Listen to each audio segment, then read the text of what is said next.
This Week in East Brunswick, your video magazine of events in and around town. This week, second graders at Memorial School celebrated Chinese New Year's Day. They marked the Year of the Snake with a small parade and by cooking Chinese food. Tonight we'll see highlights of that. Sunday's baseball card swap at the library was a success as far as attendance goes. We'll hear from some young collectors about which cards they were looking for this year. This week, East Brunswick Township councilmen discussed their own proposals for a right to farm ordinance. Later we'll have a review of Monday's agenda meeting. Highlights from the library's reference department are brought to us by librarian Sue Kheel. Reference acquired new equipment and books in 1988. They also have all kinds of tax forms and guides available right now for preparing your returns. From Public Service Electric and Gas, we have tips on winterizing your home and information on qualifying for free services like these. All this and more tonight on This Week in East Brunswick. But first, here's a look at what's happening next week on Channel 8.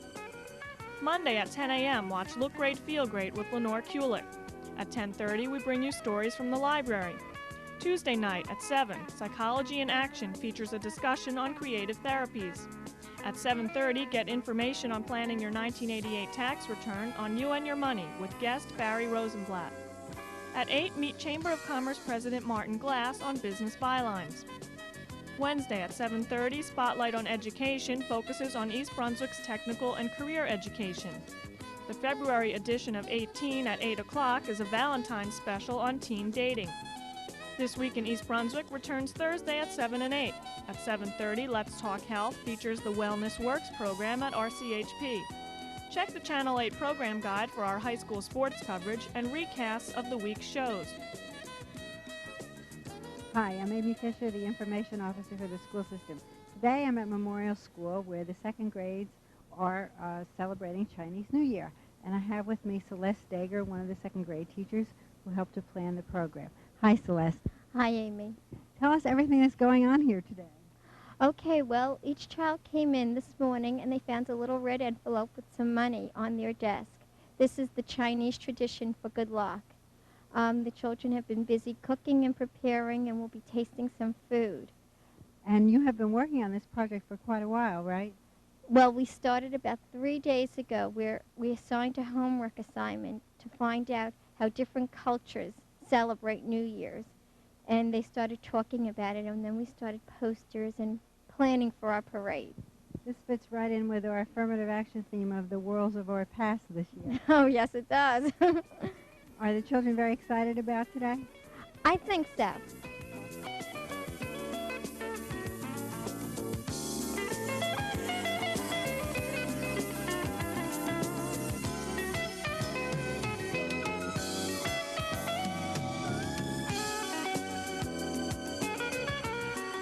Baseball card collections seem as popular as ever. There was a large turnout for Sunday's baseball card swap at the library. Mostly children, but some adults spent 2 hours wheeling and dealing to obtain their major league favorites and some rarities. The baseball card swap is an annual event organized by the Children's Department. There is no buying or selling of cards permitted. It's not a baseball card show. Most collectors there had copies of specialty magazines which evaluate individual cards in terms of brand, year, and player to make trading fair. We talked to some young collectors about their hobby. Welcome to the East Brunswick Baseball Card Swap. I'm Howard Seiler, and my collection is about $100 or $200 worth. I collect it because I like the hobby, and my most valuable card is worth $6, and it's a Mike Greenwell. My name is Daniel Lasko, and I have 17 cards. My name is Matthew Goodman. I have like about a couple thousand cards. I have all different years, and I like collecting them because I think they'll be worth a lot of money in the upcoming years. And I do have a lot of valuable ones. One of my most valuable ones is Jose Canseco 86 Donruss rookie. And I have a lot of different cards from different years. Hi, my name is Jared Appner. My collection is about over 13,000 cards. My favorite card that I look for most is Don Mattingly. My name is Scott Osfeld, and I collect baseball cards. My favorite baseball card has to be any card from 1968. I'm trying to put together a set from then. I have approximately 7,000 cards, and their value in total is probably over $7,000. Hi, my name is Mike Walkowitz. I'm a East Brunswick resident here, and today we're at the East Brunswick Library, and I'm helping the Friends of the Library do this show. We have a terrific turnout here today, and I want to tell you a little bit about baseball cards. We have a 1988 Flair. If the camera could focus on this here, his name is Mr. Billy Rimkin from Baltimore. This card right now is selling for $50 in trade shows. The reason for the card for $50 is that it has an obscene saying at the bottom of the handle here. But I would say that this is definitely an error card. And the same thing happened back in 1981. However, we had a Greg Nettles card selling for about $40, and currently it's selling for about $10. What happens is that sometimes a dealer who has these cards will drive the price up as soon as it hits the marketplace. And then after a while, the card will drop off in value. There's an excellent article in the SCD from February 10th. There's a headline that says, "Inside X-rated Remkin card causes furry in hobby." Again, what I would say is that this card, it is an error card. It will probably drop down in value to maybe about a $10 card. So nobody should go out into the marketplace and spend $50 for this particular card. A better investment, if you wanted to, would be a 1950 Topps Mantle Rookie card. That is currently selling for about $6,000 in the marketplace. I would like to thank everybody for coming today, and we hope to do this again probably in about a 3-month time.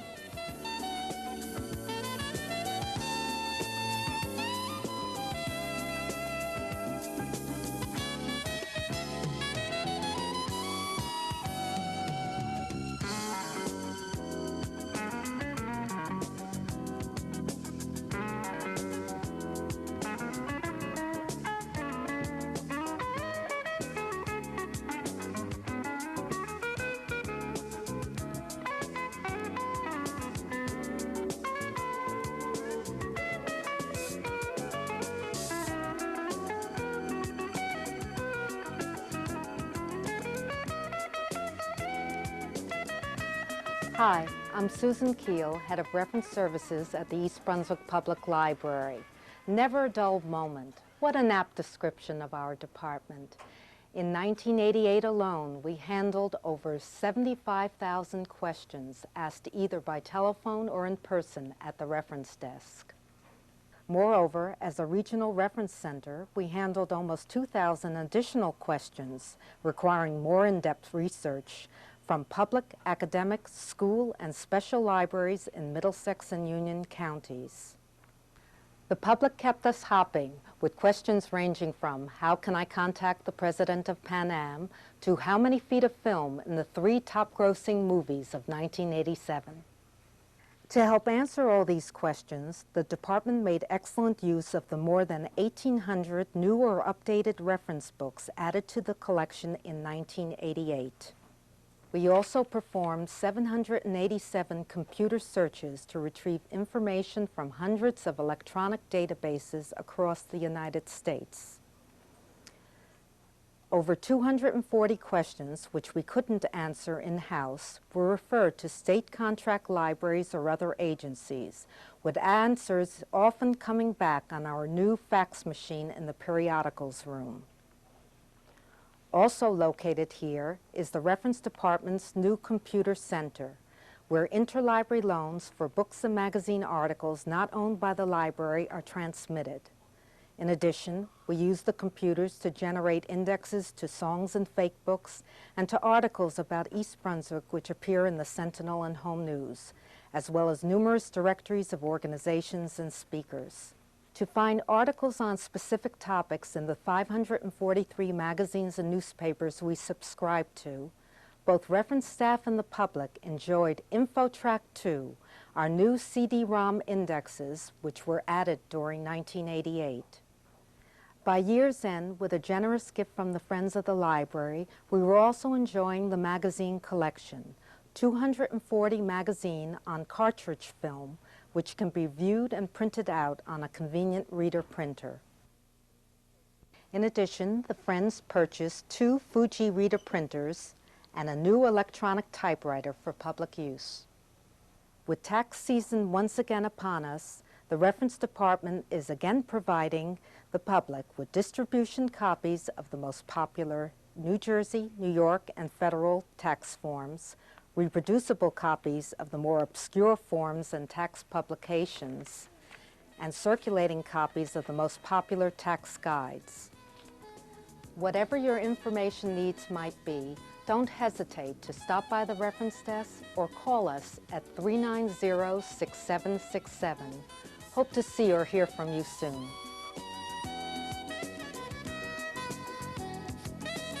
Hi, my name is Essex Morris. I'm the administrator of PSE&G's E-Team Workshop program. I'm here today to show you some ways that you can help seal up and save energy in your home. These are just some of the programs and services that are available under the E-Team umbrella. These are programs that are geared to income-eligible customers, and they are free to customers of PSE&G. First of all, I'd like to begin with the door here. And what we're going to do is weather strip the door. You would weather strip 3 sides. Now, for the purposes of our demonstration, I have already weather stripped this one side and also the top. You would use V-Seal weather stripping. You can pick this up at any hardware store.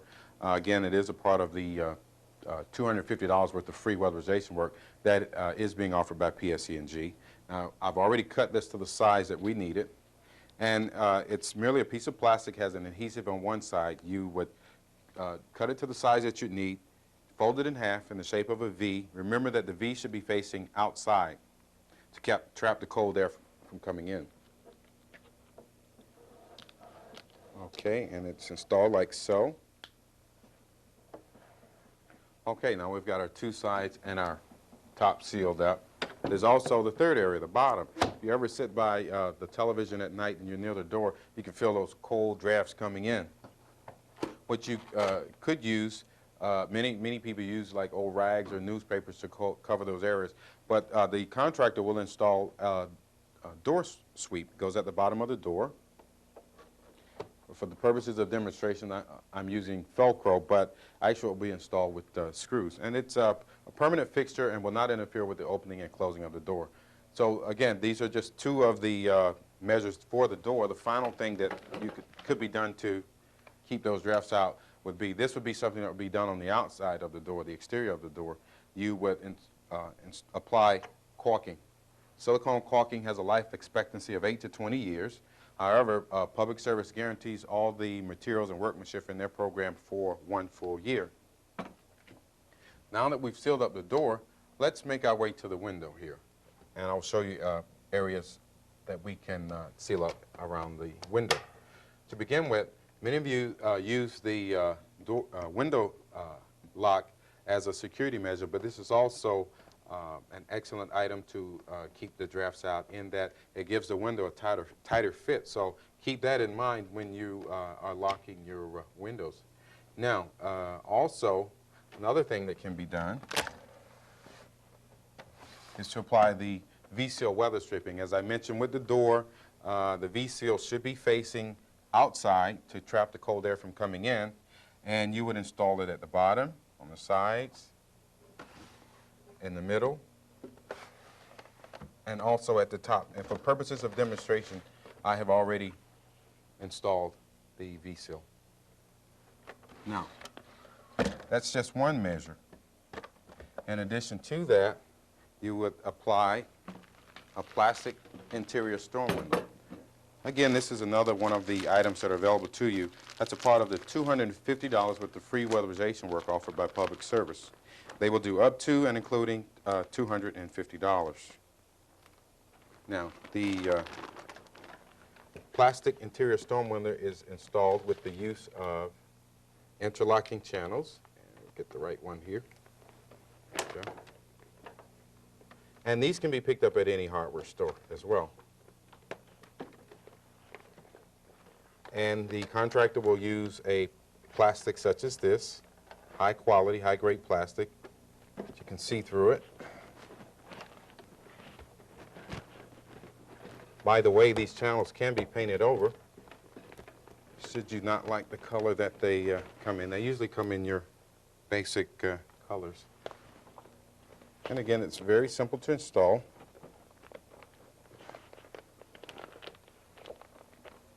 Okay, and you do all four sides. And this is more of a permanent measure as opposed to using the weather strip plastic tape to put your plastic up. This way, when summer comes, if need be, and you'd like to use this window without taking the plastic off, all you'd have to do is fold it up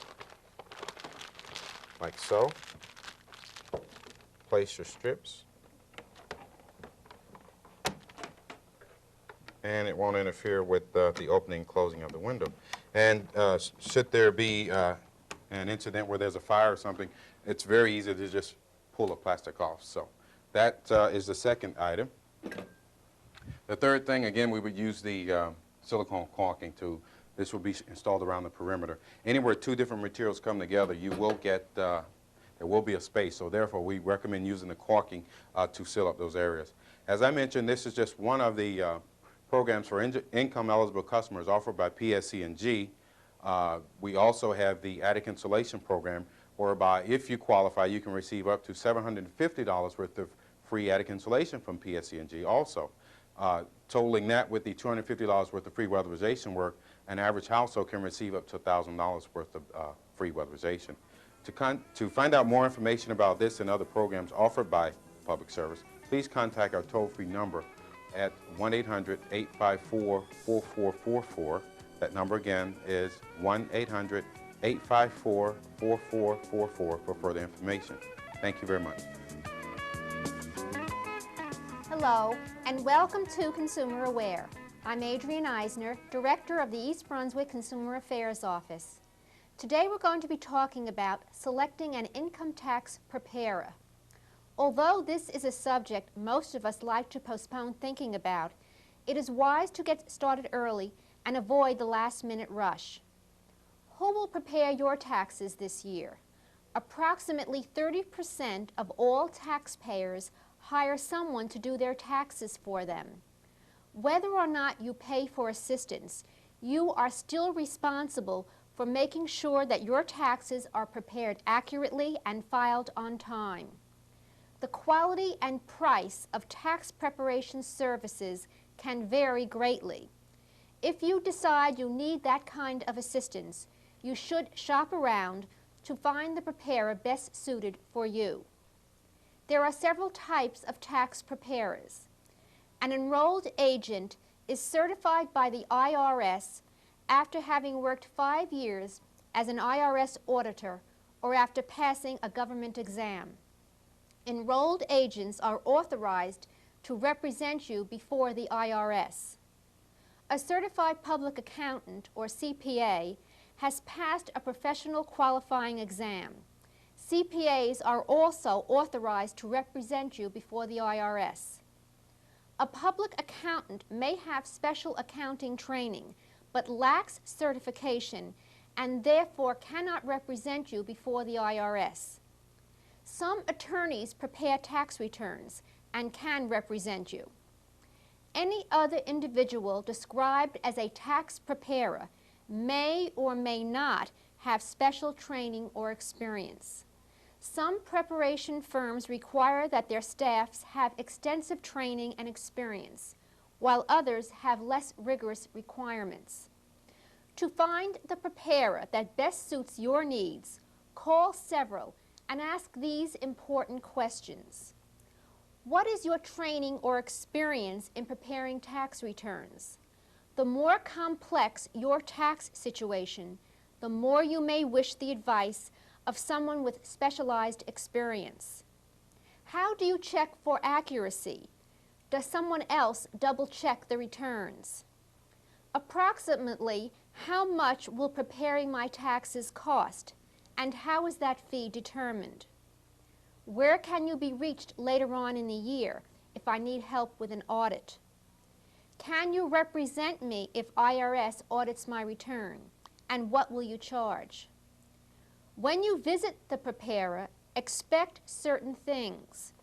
A preparer should go through a checklist of deductions to see if any apply to you.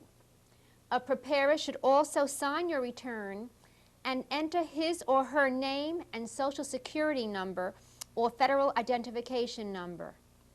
A preparer should not guarantee you a refund before completing your return, suggest that you claim non-existent deductions, or commit any other improprieties. A preparer should not ask you to sign a blank return or one that is completed in pencil. Gather and bring to the preparer any information or documents that might apply to your taxes, including last year's return. Remember, too much information is better than too little.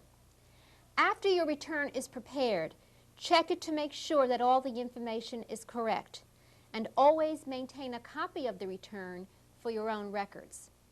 If you have any further questions or need additional information, please be sure to contact us at the East Brunswick Consumer Affairs Office. Our office is located in the Municipal Building, and our hours are from Monday through Friday from 9 a.m. until 5 p.m. The telephone number is 390-6954.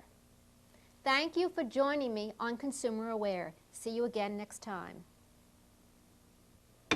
Now, I believe your instructions were quite clear. You have not been doing what you were told, have you? Well, I didn't think I needed to. I felt okay. You mean just because you felt okay, you didn't do what you were told? Well, yes. I mean, help. Look, the American Heart Association wants you to know high blood pressure usually has no symptoms. If left untreated, it can lead to stroke or heart attack. Be sure to follow your doctor's advice. The American Heart Association, we're fighting for your life. Oh, that'd be very good for me. The right to farm was the topic of much discussion at this week's council meeting. New Jersey's right to farm legislation was left vague by lawmakers, allowing municipalities to design ordinances which address specific community needs. Monday night, councilmen debated the merits of a proposed ordinance which would prohibit the operation of heavy farm machinery after sundown, a potential noise problem for surrounding residents. Councilman Ira Oskowski was concerned with noise specifically between the hours of 8 p.m. and 7 a.m. Local farmer Jim G. Maurice was on hand, seeking assurance that heavy machinery not include water pumps. He says certain weather conditions, like frost, would dictate nighttime use of water pumps. He hopes farmers can reserve the right to nighttime operations of whatever equipment is necessary, because such occasions are infrequent, maybe 3 times a year, he says. Members of the council agreed that the ordinance should read with no time restrictions and will vote on its approval next week. Also discussed were improvements to the Uniform Construction Code, specifically concerning noise between townhouse and condominium units, and fire safety. Masonry walls are suggested as a preventive measure against the spread of fire among units. Councilman Russell Walker says the codes regulating this are insufficient, and he wants a resolution to correct the deficiencies. HTE Computer Software Representative Gene Friedman approached the council in hopes of receiving affirmation of a bid for the township's computer system. Only 2 bids were received. HTE thus far is preferred for its apparent reasonable price, including a separate bid for system maintenance, and its provisions for training township personnel. That's all this week. Thanks for watching.